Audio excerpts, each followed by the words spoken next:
Good afternoon, church. Good afternoon. Oh, please have a seat. Please have a seat. Bishop O'Neill, I thank you so very much. We've had some time to visit before we came out into the sanctuary, and I just thank you for the leadership that you have provided for so long. You know, in times of crisis, and we're looking at the images of the aftermath of the hurricane, but it is easy in these moments of crisis to question our faith, to sometimes lose our faith for a moment, because what we see is so hard to see that we lose faith or a vision of those things we cannot see but must know. And you are such a leader in all of those ways, and I thank you. I'm honored to be with you. I'm honored to be with you. I'm honored to be with you. Thank you. And KCC family, thank you for welcoming me today. Thank you. And thank you for the opportunity to allow me to worship with you. It does my heart and soul good. So Scripture teaches us, let us not become weary in doing good, for at the proper time we will reap a harvest if we do not give up. So I first encountered the words of Galatians as a young girl at 23rd Avenue Church of God in Oakland, California, which is where I sang in the children's choir, and first learned the teachings of the Bible.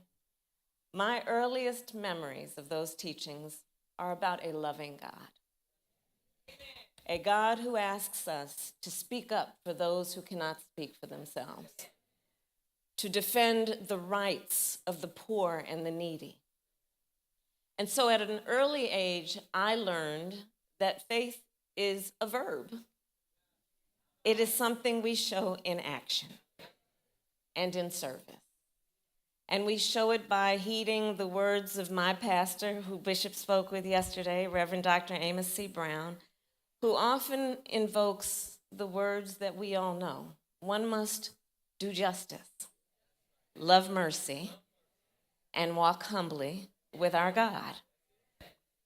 That truth is important at all times, and especially in moments of difficulty and disaster, especially in moments like this, as we navigate storms that have inflicted so much harm across our country, and to all those who have loved ones who have been affected by Hurricane Milton and Hurricane Helene.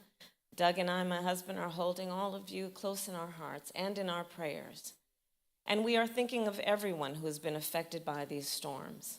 Now, I know Helene's impact was further west, but I also know that the people of Greenville, like all Americans, have been inspired by the way communities are coming together, Bishop, in the wake of these storms.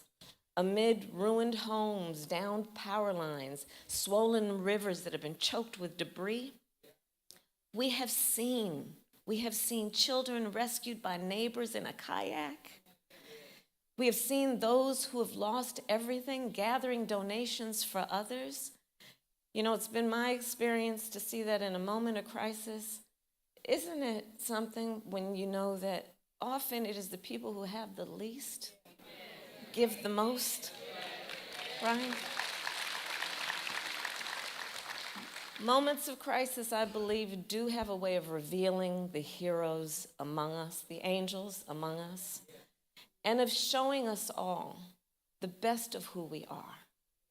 And these hurricanes have revealed heroes around all of us.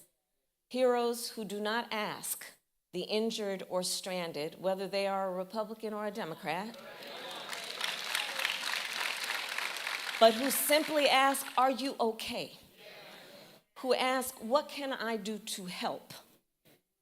Heroes who, as I like to say, see in the face of a stranger, a neighbor. Yet, church, there are some who are not acting in the spirit of community. And I am speaking of those who have been literally not telling the truth, lying about people who are working hard to help folks in need, spreading disinformation, when the truth and facts are required.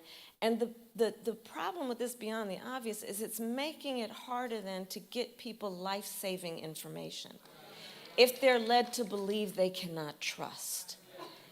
And that's the pain of it all, which is the idea that those who are in need have somehow been convinced that the forces are working against them in a way that they would not seek aid.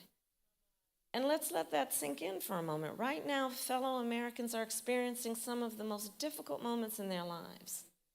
Yet instead of offering hope, there are those who are channeling people's tragedies and sorrows into grievance and hatred. And one may ask why, and I think sadly, frankly, the motives are quite transparent: to gain some advantage for themselves, to play politics with other people's heartbreak, and it is unconscionable. Now is not a time to incite fear. It is not right to make people feel alone. That is not what, and this is a church full of leaders, that is not what leaders as we know do in crisis.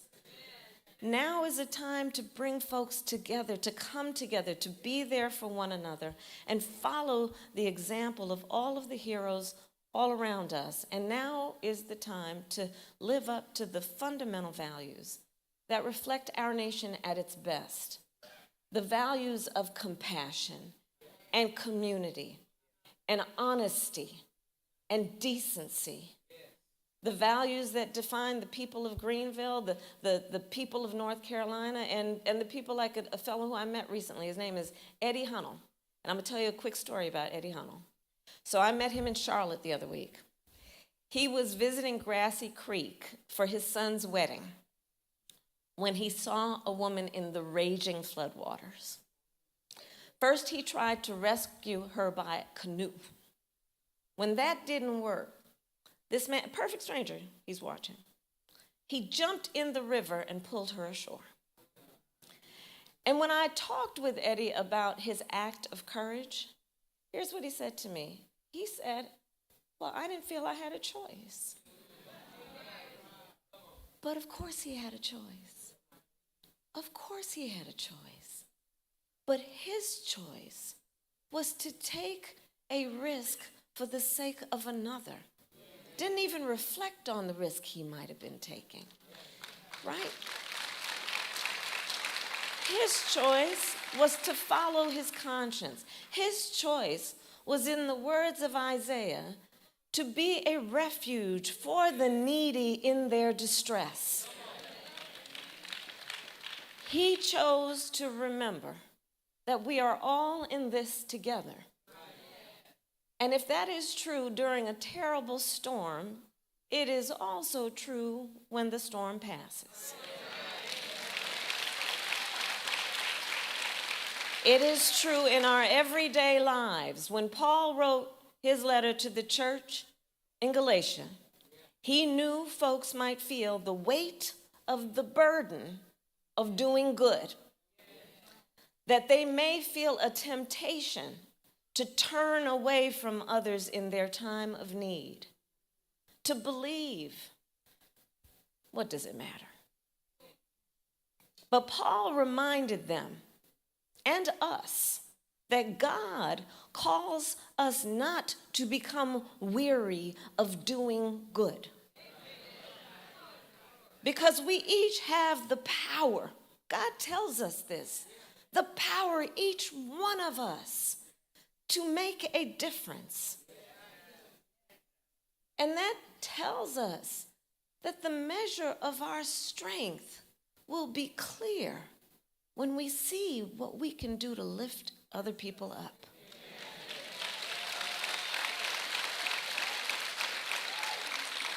Just as Eddie did, and as the heroes and the angels in this church and all over are doing after these storms across North Carolina, Florida, and impacted communities, we are witnessing faith in action.